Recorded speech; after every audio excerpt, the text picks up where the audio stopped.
Hamas diplomatically कहाँ stand करता है? क्योंकि इस बात की तो गुंजाइश नहीं है कि टेबल पे लाएंगे उनको, टेबल पे बात करेंगे, लेकिन इस बात की तो गुंजाइश है, उनकी तरफ से ये बात की जा सकती है कि आप एक प्लान हमें ख़त्म करने के लिए बना रहे हैं, क्योंकि ये एतराज़ आया। देखिए, आप किसी को माइनस नहीं कर सकते इतने जल्दी। ठीक है, हमास के साथ नेगोशिएशंस चल रही हैं कुछ इस्लामिक कंट्रीज की, और आपने कुछ ना कुछ उनको अल्टरनेटिव तो देना होता है ना। ये लोग तो वही के हैं।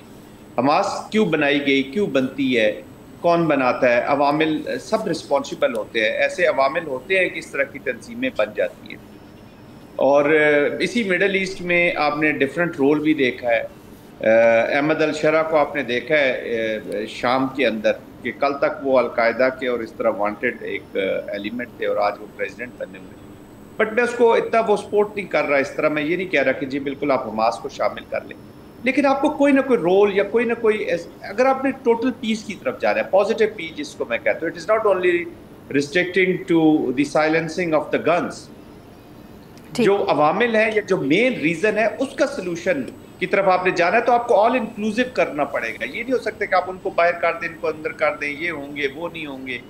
तो फलस्तीन के जो लोग हैं उनकी नुमाइंदगी भी किसी ने करनी है। मैं ये नहीं कह रहा कि वो हमास कर रही है या महमूद अब्बास कर रहे हैं, जो भी है, एक बॉडी सामने भी आनी चाहिए कि जी who is leading the dialogue या who is participating as far as Palestine is concern. ठीक है, आपने 8 मुल्क शामिल कर लिए और आप एक मैकेनिज्म भी बना रहे हैं, आप एक ओवरसाइट भी अपने नीचे जो मैकेनिज्म ऑफ पीस के नीचे बना रहे हैं, खुद उसको ओवरसाइट कर रहे हैं। फिर एक टेक्नोक्रेट्स के ऊपर आप एक अथॉरिटी बनाएंगे। जो भी आपने बनाना है एक गवर्नमेंट की शक्ल या वो सामने होना उसका ज़रूरी है।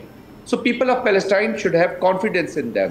अगर वो टेबल पे नहीं है तो वो फिर मेन्यू में होंगे, और आप जब मेन्यू में होंगे तो फिर जस्टिस तो बहुत मुश्किल है। और मेन्यू कौन डिसाइड करेगा, ये भी क्वेश्चनेबल है। एक और सवाल है जनरल साहब, इसराइली फोर्सेस ने फ्रीडम दिया, ये पहले भी शिप्स जाती रही हैं इमदाद लेके, और इस दफ़ा दीगर ममालिक के लोग इसमें शामिल थे। सेनेटर मुश्ताक को भी गिरफ़्तार किया है। वो लोग जो उनकी टीम में, उन्होंने एतराज़ किया कि गवर्नमेंट की तरफ से कोई ख़ास रद्द-ए-अमल नहीं आया। क्या करना चाहिए गवर्नमेंट को, कैसे इन्वॉल्व होना चाहिए जब डिप्लोमेटिक ताल्लुकात तो है नहीं, कोई ट्रीटीज़ भी नहीं है, तो फिर पाकिस्तान क्या कर सकता है?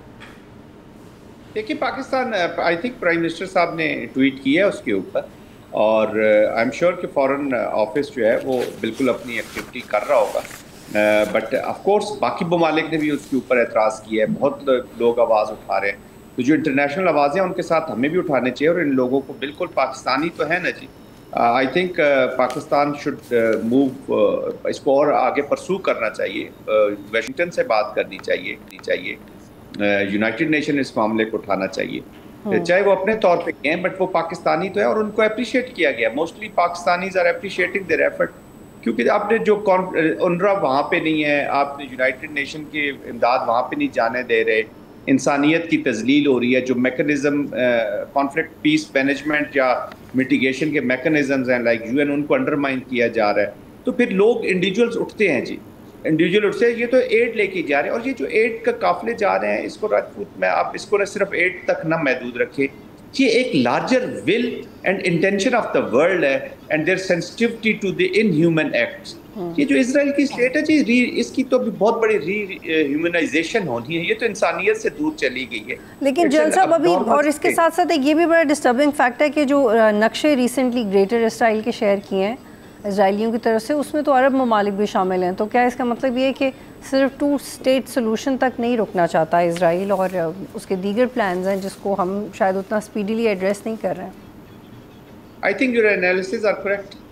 अगर तो वो ये 2 स्टेट सोल्यूशन और इसके ऊपर और लार्जर जो पीस है, long time peace, insured peace, जिसको पॉजिटिव पीस कह रहा हूँ, अभी तो नेगेटिव पीस होगा कि जी एक वॉर रुक गई है, सीज फायर हो गया, लेकिन जो इशू है वही का वहीं खड़ा है। जब आप इस इशू को 19th पॉइंट रखेंगे अपने सोल्यूशन में, तो उसकी एक तो प्रायोरिटी नज़र आती है कि लो प्रायोरिटी है, और उस प्रायोरिटी के अंदर भी एम्बिग्विटी है। इसी तरह का मैंने बताया ना, 91 में मैड्रिड जो कॉन्फ्रेंस हुई थी, इसी तरह का प्लान। उसके बाद बहुत सारे प्रेसिडेंट्स चेंज हुए, कैंप डेविड्स हुए, यासिर अरफात साहब भी करते रहे, बुशेस भी सारे आते रहे, क्लिंटन तक कार्रवाइयाँ होती रहीं, इसराइल के भी प्राइम मिनिस्टर चेंज होते रहे, लेकिन इशू वहीं का वहीं रहा।